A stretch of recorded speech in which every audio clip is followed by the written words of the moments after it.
um dos shoppings mais tradicionais aqui de São Paulo, e nós temos o prazer, em nome do Rotary, estarmos nessa parceria para cuidarmos da saúde feminina nesse mês do Outubro Rosa.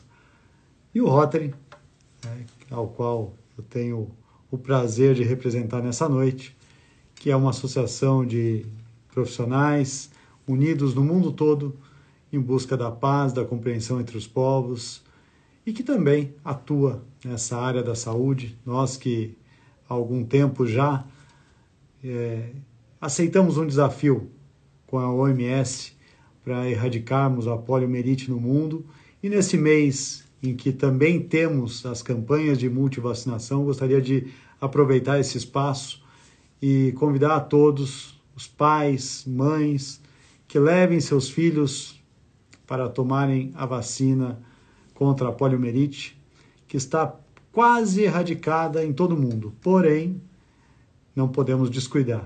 Ela ainda não está, o mundo ainda não está livre da polio, então, enquanto ela existir, precisamos sempre cuidar, e vacinando os nossos filhos é a melhor forma, para que esse mal não volte ao mundo, não volte ao Brasil. É importantíssimo que nós vacinemos os nossos filhos. Estamos aqui aguardando a doutora Anise, que deve estar entrando dentro de alguns instantes. Entrando a doutora Anise.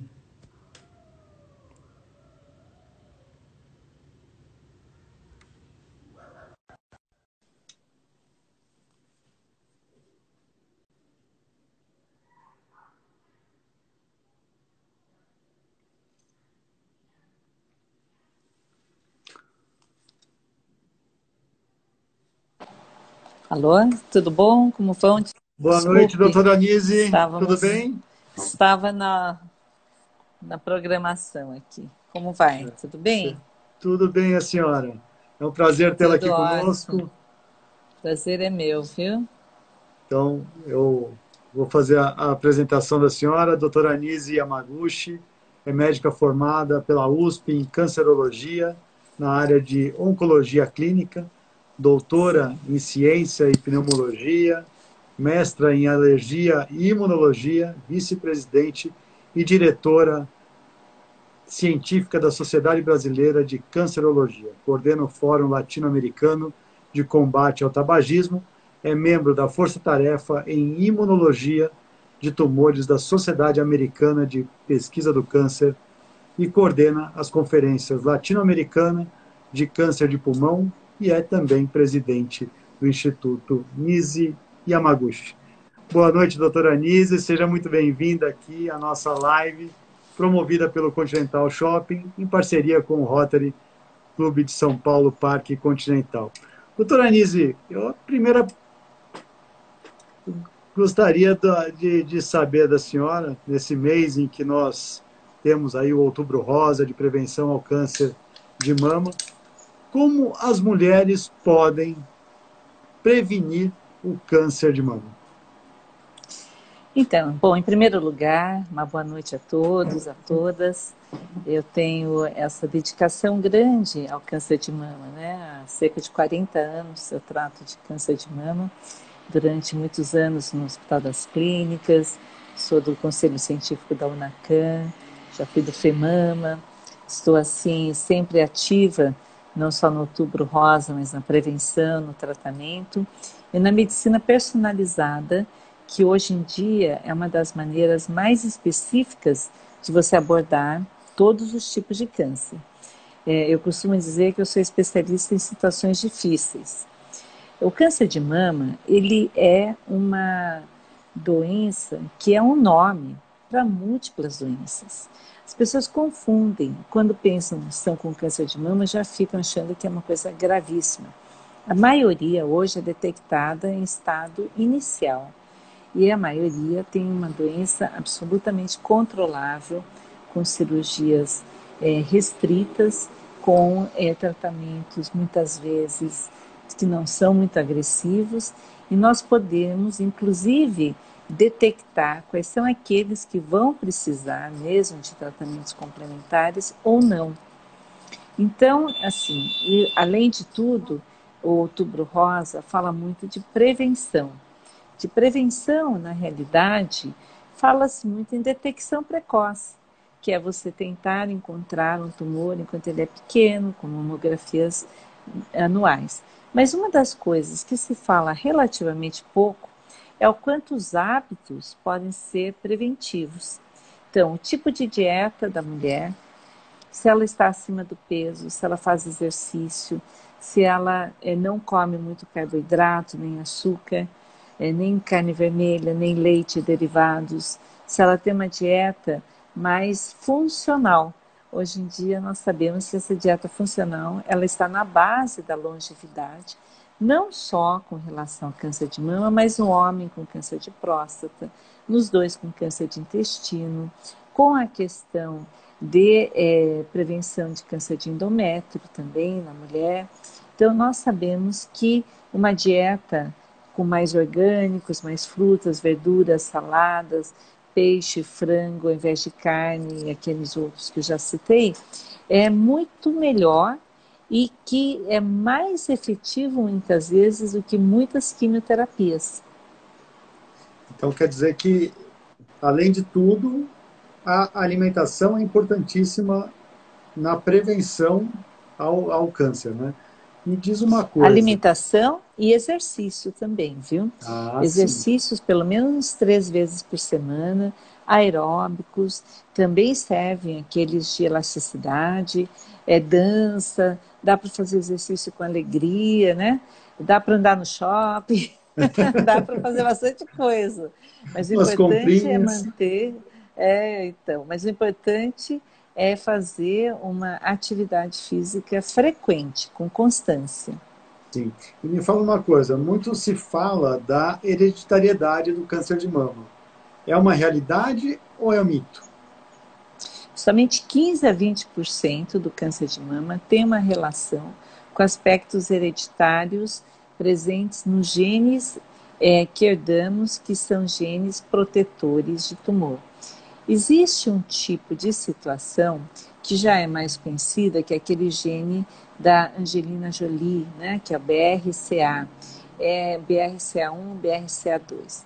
São dois genes muito ligados a uma hereditariedade forte, pacientes jovens que têm câncer de mama, eventualmente pacientes mais idosas também podem ter, mas esse é um tipo de mutação que quando você tem muita gente com câncer jovem ou mesmo muitas pessoas com câncer de mama na família, você tem que procurar.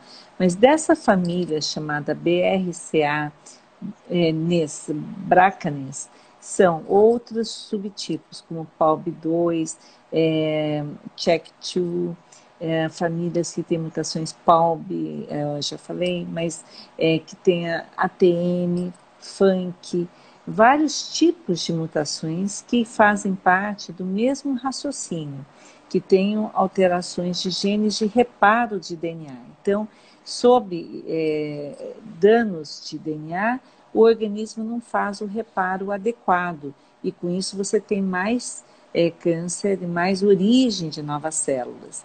Essas pacientes podem ter tumores triplo negativos, que são tumores que não têm receptores hormonais, não têm CBP2 e são mais agressivos. Então é muito importante que a mama mais densa pode não demonstrar facilmente esses tumores, né?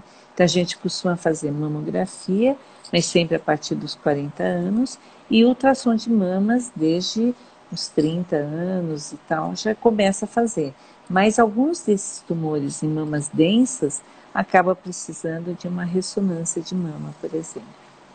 Entendi. E a senhora falou que é o caso da Angelina Jolie. Então, existe alguma prevenção que essas mulheres que já têm um histórico na família possam fazer? Ou algum exame que ela possa tentar detectar algum tipo de problema? Então, sem dúvida, saber dessa mutação é importante. É importante porque a pessoa vai cuidar não só de câncer de mama, como câncer de ovário, de pâncreas e vias biliares, que são algumas áreas de difícil abordagem, né? Pâncreas e as biliares estão mais lá no fundo.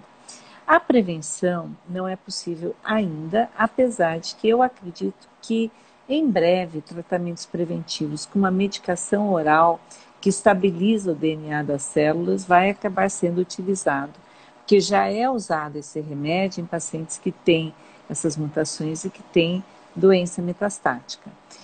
Mas para todo mundo vale a mesma coisa. Quanto mais você se cuidar, quanto mais você se amar, quanto mais você tiver uma vida mais saudável, menos danos o seu DNA vai sofrer. Inclusive com agrotóxicos, né? Muitos agrotóxicos, eles são mutagênicos, eles causam mutações. Então, quando você tiver muito acesso a agrotóxico na alimentação, isso vai ser daninho para o seu organismo como um todo, principalmente criar danos de DNA. Entendi. E me fala uma coisa, quais os maiores avanços, os mais significativos nos últimos anos no tratamento e na detecção do câncer de mama e dos demais que a senhora colocou aqui também? Olha, uma das coisas mais incríveis é você conseguir detectar numa mamografia microcalcificações. São calcificações muito fininhas, somente olhos bem treinados conseguem detectar, mas hoje nós fazemos biópsia guiada por ultrassom ou por mamotomia, por mamografia, ou mesmo por ressonância. Então, os métodos diagnósticos foram ficando mais acurados em relação a você conseguir fragmentos, conseguir inclusive marcar o tumor com pequenos clipes metálicos, às vezes o linfonodo da axila, e ao fazer um tratamento preventivo, não é preventivo, é primário, quer dizer, antes, se você tem um tumor maior, faz um tratamento, pode até desaparecer o tumor, você acha com aquele clipe que você deixou ali. Então, essa estratégia de estar sempre conversando com o pessoal do diagnóstico é importante. É também a somatória de informações que vem da mamografia, ultrassom, eventualmente ressonância. A palpação de mama continua sendo importante, mas para tumores pequenos é um dado insuficiente. Você tem que associar métodos diagnósticos de imagem. Alguns métodos menos usuais podem vir a ser importantes, como a termografia. Já houve uma época, 30 anos atrás, que a gente estava usando mais termografia, que vê mais as ondas de calor, depois isso parou, e métodos não radiológicos, que não usem radiação. Então, vai haver uma série de outras estratégias. Mas da parte do diagnóstico, tem uma outra coisa que, além daquilo que é o anátomo patológico, que é você pegar os blocos de lâminas, fazer uma análise no microscópio, você faz um outro teste chamado imunohistoquímica. E essa imunohistoquímica faz uma subtipagem se o tumor depende de hormônios ou se ele tem um marcador chamado CERB-B2, que é uma proteína que leva a uma maior agressividade, mas que já tem hoje uma espécie de míssil teleguiado, que é um anticorpo que se junta a essa proteína. Então, o que antes era um tumor agressivo, hoje, por causa desses anticorpos que se destinam a bloquear essa proteína, você tem uma resposta fenomenal com a junção desse anticorpo. E já temos esse anticorpo no SUS. Então, foi uma outra grande conquista que as mulheres das ligas, das ONGs, as pacientes, foram à luta e conseguiram ter anticorpos monoclonais para câncer de mama no SUS. Nós ainda dependemos de uma série de estratégias. No Brasil, nós temos a Agência Nacional de Saúde, que regula os convênios médicos. E temos o SUS, que é 100% da população. 30% das pacientes têm convênios médicos. Só que os convênios, eles têm uma espécie de proteção para gastar menos, que acaba sendo caro. Porque quando você não dá o tratamento certo para o paciente, ela vai ter maiores complicações, maiores riscos de metástase, etc. Então, está uma discussão exatamente nesse momento, uma audiência pública da Agência Nacional de Saúde, para discutir se medicações orais, que já estão previstas na Anvisa, já estão autorizadas no Brasil, deveriam entrar automaticamente dentro da lista de medicações dadas pelos convênios. Eu acho que seria um grande feito, só que a gente teria que diminuir o custo desses remédios, porque ainda tem muito imposto. Quase 40% do remédio é o custo de imposto. Então, a gente precisaria tirar esse imposto, diminuir os lucros para as empresas que vendem os remédios, para conseguir adequar a uma população maior. Agora, se nós tivermos, por exemplo, um teste, que é um teste chamado teste molecular, que vê cerca de 21 genes, se esses genes me contam as características da célula, se ela invade mais, se ela consegue induzir crescimento de vasos, se ela é uma célula que vai aderir mais à membrana e conseguir penetrar nos vasos, se ela vai invadir mais. Então, você consegue saber isso através de 21 genes.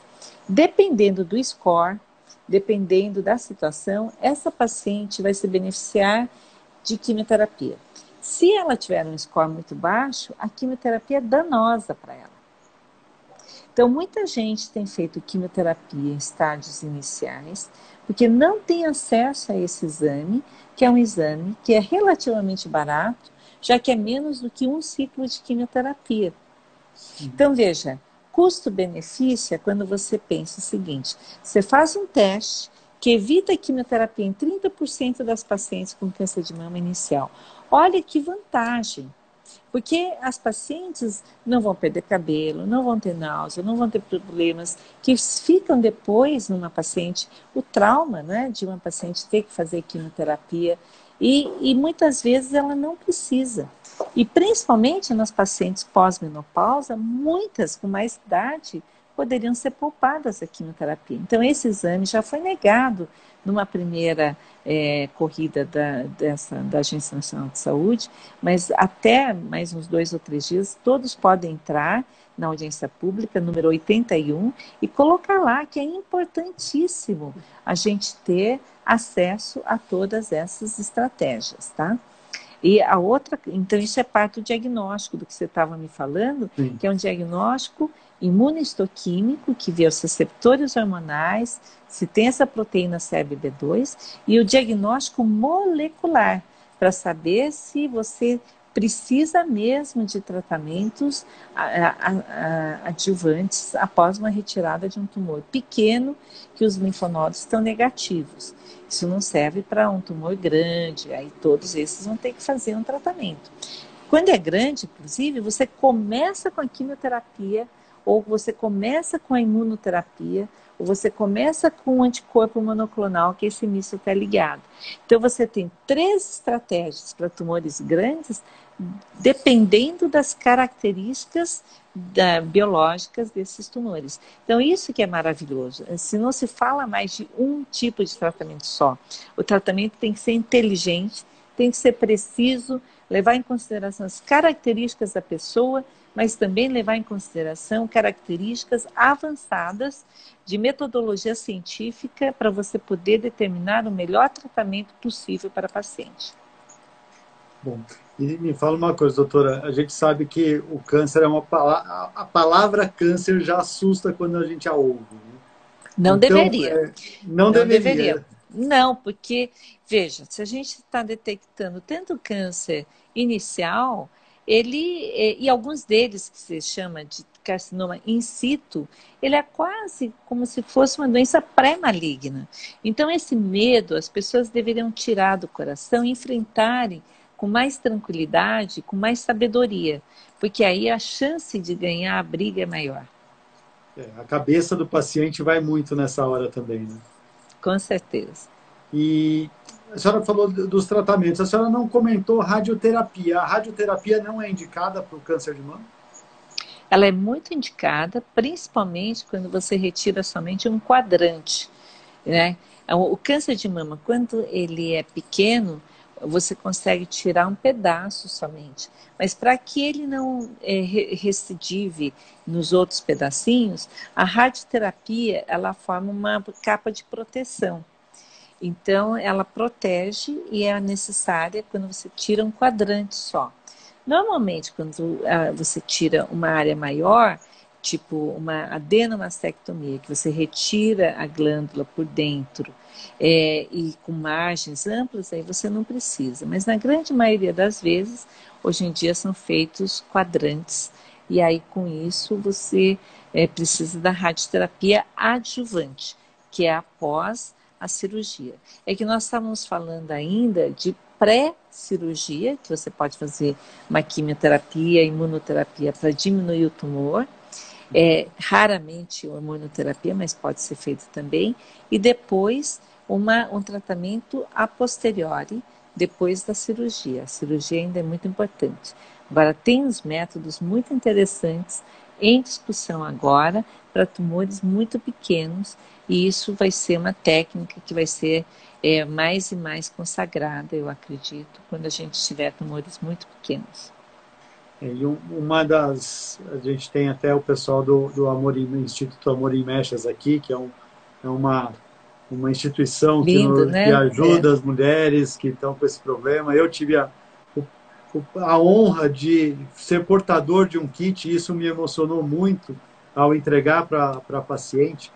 Agora me fala uma coisa, todos os tratamentos que a senhora colocou fazem com que a mulher perca os cabelos? E Não, tem essas... não. Muitos dos tratamentos fazem com que elas não percam cabelo. Mas existe um tratamento que é feito quando o tumor tem mais do que 2 centímetros, quando ele não tem receptores hormonais, quando ele tem mutações com HER2, que acabam caindo os cabelos, sim. E esse é um dos itens que mais estigmatiza a mulher, né? Porque quando está acontecendo tudo por dentro, pouca gente sabe do que está acontecendo. Quando acontece externamente, fica aquela imagem. Então, Amor em Mechas, eu acompanhei aí no preparo, é muito importante para que a gente possa dar autoestima, né, para as pessoas. E ali o pessoal falando, é muito amor envolvido, dedicação, pessoas que cedem os cabelos, outros que fazem, outros que distribuem. E essa conexão, né, que a gente precisa ter com as pessoas e com as dores, né, o momento que ela está vivendo. E eu acho que aconchego faz toda a diferença, sem dúvida. Me fala uma coisa, uma mulher ainda no auge aí do seu período fértil, etc. Ela tem algum problema de fertilidade ao passar pelo problema do câncer de mama? Ela tem algum problema na hora de amamentação? Se não tiver problema na fertilidade, na hora de amamentar, ela pode vir a ter algum problema? Como que funciona para essas mulheres? Na realidade, assim, quando a mulher ela está em idade fértil, normalmente já é um pouco mais velha. Então, são mulheres que deixaram para ter filhos mais tarde. Tanto é que a gravidez protege de mama, de câncer de mama. E aí fica uma correria louca para tentar guardar óvulos, guardar embriões, etc. Eu tenho usado também uma estratégia que é bloquear a produção de hormônios durante o período da quimioterapia, que é principalmente a quimioterapia que diminui a produção de óvulos. E a gente guarda óvulos também, mas eu prefiro sempre tentar que a pessoa, depois de 2 anos, venha a ter filhos normalmente, porque é melhor, é mais saudável para o organismo do que a fertilização in vitro. Então, mesmo que ela guarde, mesmo que guarde óvulos, embriões, eu acho necessário bloquear os ovários durante o período de quimioterapia, porque isso diminui a infertilidade. Já tive várias pacientes que engravidaram depois. A outra coisa também importante é que se você fizer uma redução da mama e fizer radioterapia, dificilmente aquela mama vai depois crescer para amamentar o bebê. Então, já tive paciente que conseguiu amamentar um pouquinho, mas a mama mesmo que dava o leite era a mama que não sofreu radioterapia, nem redução, né, da mama por causa da cirurgia. Então, esses cuidados a gente tem tido, mas é uma maravilha quando você consegue, depois de passada toda essa fase, fazer com que a paciente ainda engravide, tenha seus filhos, né, seja feliz. E um dos problemas dos tratamentos do câncer de mama é a sexualidade, né? Porque diminui muito a libido com os hormônios, anti-hormônios, porque se bloqueia hormônios às vezes por 10 anos. Então, não é simples a vida da mulher que entra numa menopausa precoce ou que tem um bloqueio importante, ou mesmo que retira os ovários. Então, essa questão da relação com o companheiro, e aí é bom estar falando com homens também, é fundamental, porque o apoio que o marido pode dar com a libido da mulher, o apoio emocional, a mudança corporal, né, que ocorre, é essencial. Assim como os filhos, as amigas, sabe? Todo mundo faz toda a diferença, né? A parceria é sempre fundamental em qualquer tipo de situação, Amor. doutora. Amor é essencial, né? Gratidão também, porque veja, muitas dessas mulheres dedicaram a sua vida a educar os filhos, a criarem o marido, etc. E às vezes uma fase que está precisando muito, ela fica mais vulnerável, ela precisa desse apoio importante. Então, a relação humana que envolve tanto o diagnóstico, o choque, o medo, né? Você estava falando o nome, câncer, muitas vezes remonta a assim, aspectos do imaginário, de associação com finitude de vida, mas a gente tem que pegar esse momento e fazer um divisor de águas. O que é realmente importante na minha vida? O que realmente faz a diferença? Quem são as pessoas que realmente estão contando nesse momento? Quais são as coisas pelas quais eu estou lutando que são absolutamente irrelevantes? Tem gente lutando por posição, tem gente magoada porque não sei o que aconteceu, etc. Às vezes pessoas que foram mal agradecidas. Não, ela tem que desenvolver uma gratidão à vida, fazer uma reorganização dos seus conceitos, pensar daqui para frente. Eu quero mais viver mais 50 anos, quero fazer a diferença no mundo, quero ir com tudo, sabe? Relevar coisas que são insuficientes, deixar de ser uma pessoa triste, usar todo o meu potencial para me desenvolver, sabe, pegar coisas, sonhos que estavam lá atrás, que eu deixei de realizar, porque eu achei que fulano, beltrano, cicrano não deixou, vou em frente, se é uma coisa importante para mim, sabe, eu acho que esse momento, além do amor, além dessa gratidão, por tudo de bom que as pessoas demonstram, né? Alguns desses exames, por exemplo, que eu falei, hoje eles são caros. Eu vejo assim, a família se cotizando, sabe? Receba de bom grado, às vezes alguém quer te oferecer alguma coisa. Então, é tão bom você dar a chance ao outro que venha. Tem gente que fala assim, eu não vou pedir para fulana ir para quimioterapia, amigas, não. Eu falo assim, olha, faz uma rede de amigas, cada dia vai uma na radioterapia, dê a chance da pessoa de estar com você nesse momento. Porque a pessoa quer te apoiar e, além de tudo, ela vai aprender que não é aquele bicho de 7 cabeças, ela vai poder orientar outras pessoas, ela vai se cuidar mais, ela vai valorizar mais a vida. Porque se você que está passando por isso, está passando uma coisa boa para as pessoas, ela mesma vai se sentir que ela é devedora à vida e ela vai querer oferecer isso para outras pessoas. Então, forma-se assim uma corrente positiva, sabe, de coisas boas.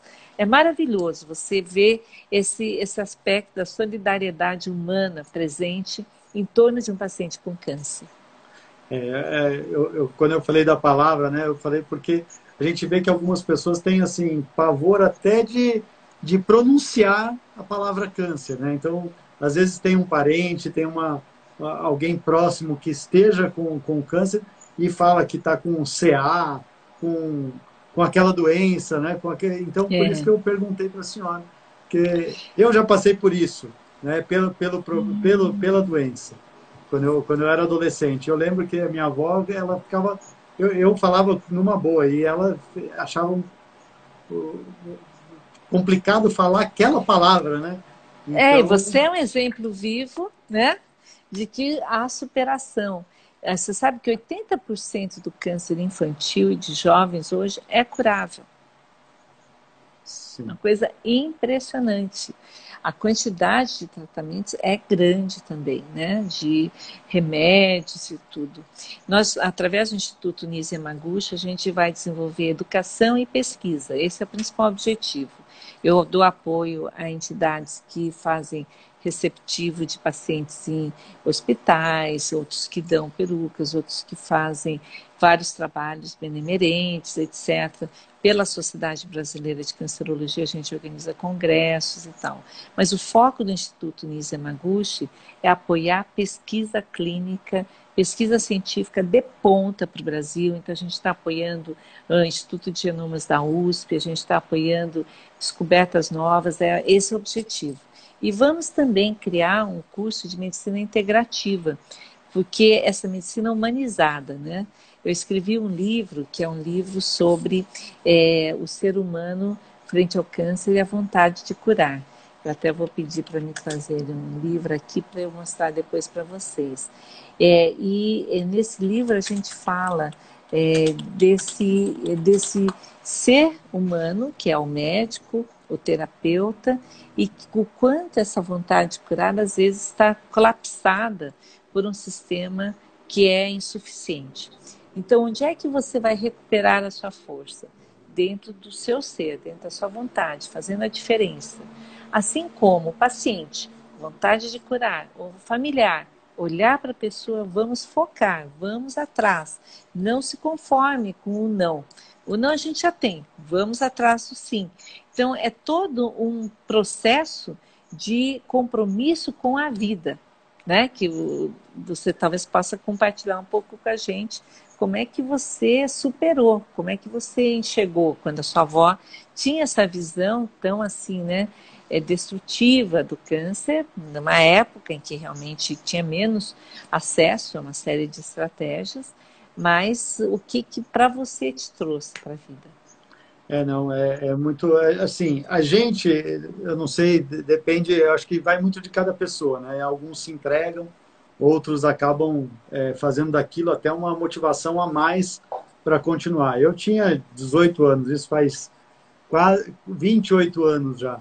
E então as próprias enfermeiras, os médicos falavam assim, não, a sua força de vontade é praticamente impulsiona a sua recuperação, né? Então eu nunca pensei que não fosse estar bem. E hoje estou aqui, né? Há tanto tempo já até não tem mais, não precisa mais fazer tanto acompanhamento, etc. E a gente vê que as pessoas naquela época, né, eu lembro que um dia eu estava careca e uma pessoa chegou para mim e falou assim, nossa, passou na faculdade? Eu falei, não, é câncer. E a minha avó estava comigo nesse dia e ela falou assim, não fala isso, não fala essa palavra. Então, realmente, tinha esse preconceito, né, das pessoas em relação à doença, mas também tinha a força de vontade que, para mim, não tinha nada para esconder, né, talvez. Então, acredito que isso ajude bastante também. E essa informação que a senhora trouxe para a gente também, desse índice de recuperação, hoje principalmente, né? Porque até um tempo atrás, talvez até por isso as pessoas tinham um certo receio, mas até um tempo atrás, a descoberta de um câncer era uma sentença de morte na cabeça de muita gente, né? Mas E era muito duro isso. Realmente, eu ainda sofro muito quando eu trato de crianças e jovens, porque eu trato mais de adultos, né? Quando não tinha filhos, eu dizia que eu tinha filhos de até 90 anos, né? Hoje eu tenho dois filhos já grandes, já tenho dois netos, então, assim, eu sei o valor da vida, né? Minha mãe tem 85 anos, que a minha filha cuida tão bem na casa dela, com os netinhos, e eu acho, assim, que a vida é muito sábia, né? Ela vai nos dando lições a cada minuto, a cada momento. a gente tem assim a chance de crescer e de construir. Mas uma criança com câncer, um jovem com câncer ensina muito, viu? Porque é isso que você vê assim que ele não tem dúvida que vai ficar bom, porque não tem outro parâmetro, né? Sim. Não, não tem os medos que a sociedade impõe, não tem os conceitos, os preconceitos, né? Assim como uma criança com síndrome, é impressionante a resiliência, a capacidade de adaptação. Uma criança que nasce cega, ela se vira muito melhor do que quem fica cego mais tarde. Mas mesmo assim, gente, quando você vê o Andrea Bocelli, né, cantando e com a sensibilidade que tem, quando você vê as pessoas se superando, acho que isso é um exemplo de vida. Hoje eu estou aqui com um paciente que agora vem fazer outra dose de antibiótico. Ele está fazendo 3 doses de antibiótico por dia para diminuir o custo. As nossas enfermeiras estão aí para ele não ter que ir para o hospital e tudo. E ele 6 da manhã, ele vem fazer o antibiótico. Depois, às 9, ele vai fazer uma câmara hiperbárica, que ele estava com uma infecção numa cirurgia de crânio que ele fez. Aí depois, à tarde, ele vem tomar antibiótico de novo. Mas aqui ele está atendendo o povo todo dele, lá do norte, que ele coordena uma rede de frutas, etc. Então, aí uma das mulheres está falando lá, que era assistente dele, né? Falando, gente, eu achei que eu tinha problema, mas olhando a sua rotina, assim, aí eu cheguei lá no box, né, para falar, e ele não mentia, que ele estava lá telefonando, entendeu? Olha, para mim, assim, os meus pacientes são os heróis anônimos. Tem gente, assim, com cada conquista, que é impressionante, sabe? Eu digo que é um exemplo de vida, né? Eu tenho, assim, gente que de tirar o chapéu. Então eu falo, você tem que se abraçar, sabe? Você tem que se dar os parabéns, né? Porque cada um luta e cada um supera, né? É uma coisa muito linda. E aquela coisa, né? Quando a gente está com algum problema, olhamos para essas pessoas e vemos que os nossos problemas são pequenos, né? Então, são exemplos realmente de vida. E agora, me fala uma coisa. A pessoa, a mulher, né, está fazendo o tratamento. A senhora já falou da alimentação, lógico que a gente precisa cuidar da alimentação, mas, por exemplo, ela está fazendo o tratamento. Ela Uhum. vai ter um jantar romântico, por exemplo, é uma pergunta que me chegou aqui, tá? Ela vai ter um jantar romântico, ela pode tomar uma bebida alcoólica, um vinho, alguma coisa, ou isso não é recomendado? A maioria dos tratamentos vai pelo fígado, né? Então, assim, é de bom tom a gente não beber todo dia, etc. Numa situação assim, você toma bastante água e finge que brinda, entendeu? É assim que faz. Você fica com aquele copo. Eu morei na Alemanha quando eu tinha 23 anos. Aí uma das coisas que me levaram foi para um Weinprobe, que é um teste de vinhos, né? E eu sou muito fraca para bebida. Eu não tenho genes que metabolizam bebida. As minhas mitocôndrias não conseguem. Aquele japonês que fica vermelho e desmaia.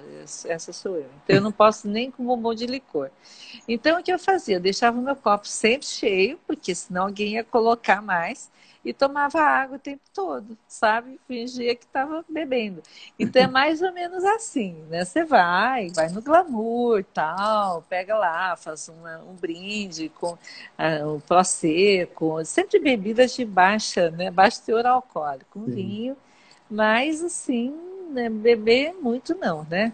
Pouquinho, aí não tem problema, é uma coisa que também não vai ter um dano maior, mas a gente evita porque bebidas muito frequentes aumentam as enzimas hepáticas que metabolizam mais rápido, ou compete com outras para o metabolismo de medicações. Então, por exemplo, assim como nós temos uma indução enzimática para a eliminação de vinho, a criança italiana já vai colocando um pouquinho de vinho na boca desde pequenininho para aumentar as enzimas para ficar forte quando chegar e conseguir lidar bastante com vinho. No meu caso, não dá porque eu nasci sem enzimas, então, mesmo que fosse, não consigo induzir. Mas a indução enzimática é uma coisa que ocorre no fígado e que você, eventualmente, com corticoide, por exemplo, você induz enzimas, você elimina mais rápido as medicações. Então, tem uma série de coisas que interferem na eliminação de remédios uns nos outros, e é importante a gente ter consciência dessa interação medicamentosa. E a bebida alcoólica é uma delas. Sem contar que álcool em excesso, aí vamos falar dos hábitos, né? Claro que fumar não é bom para a saúde, mas 15% das pessoas ainda fumam. E os jovens hoje estão com narguile, né? Aquele caninho assim, que é o maior barato, porque fica todo mundo junto, mexe, vai de boca em boca, etc., que já não tem um lado higiênico. Mas sem contar que aquele narguile com tabaco, ele dá quase 2 maços de cigarro, se você fumar bastante. Então, existe uma coisa que é o jovem ainda está fumando, o cigarro eletrônico, ele faz um vício, né? Induz um vício. Você sabe que tem uma série de soluções alcoólicas e outras coisas que estão ali no cigarro eletrônico. Então, nada disso é bom para a saúde. Maconha também, em excesso, não é bom. E bebida, porque a bebida, ela leva a mais câncer de boca, de garganta, de pâncreas, de estômago, né? E o cigarro, câncer de todas essas regiões, e absorvido no sangue, dá mais câncer de mama também.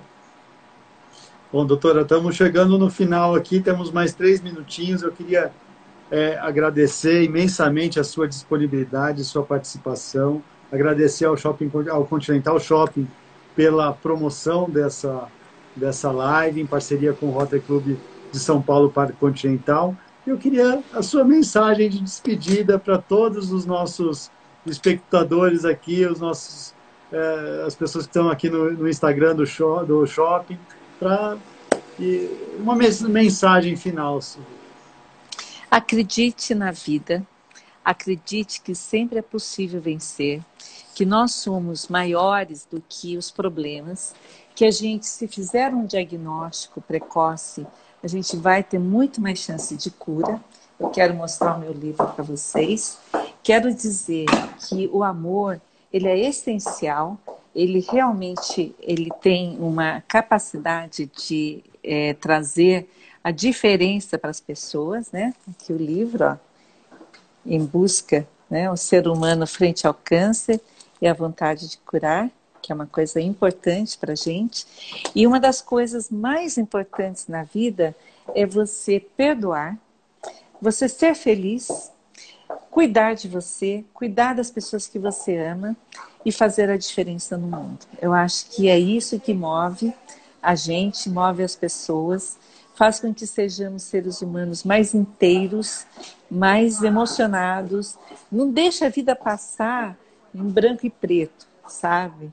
Pior ainda, em tons de cinza, né? Vamos fazer na vida com muito amor, com muitos arcos de luz, com pontes maravilhosas para as pessoas, criar coisas que façam diferença. Olha, esses churus aqui são feitos pela irmã de um motorista meu.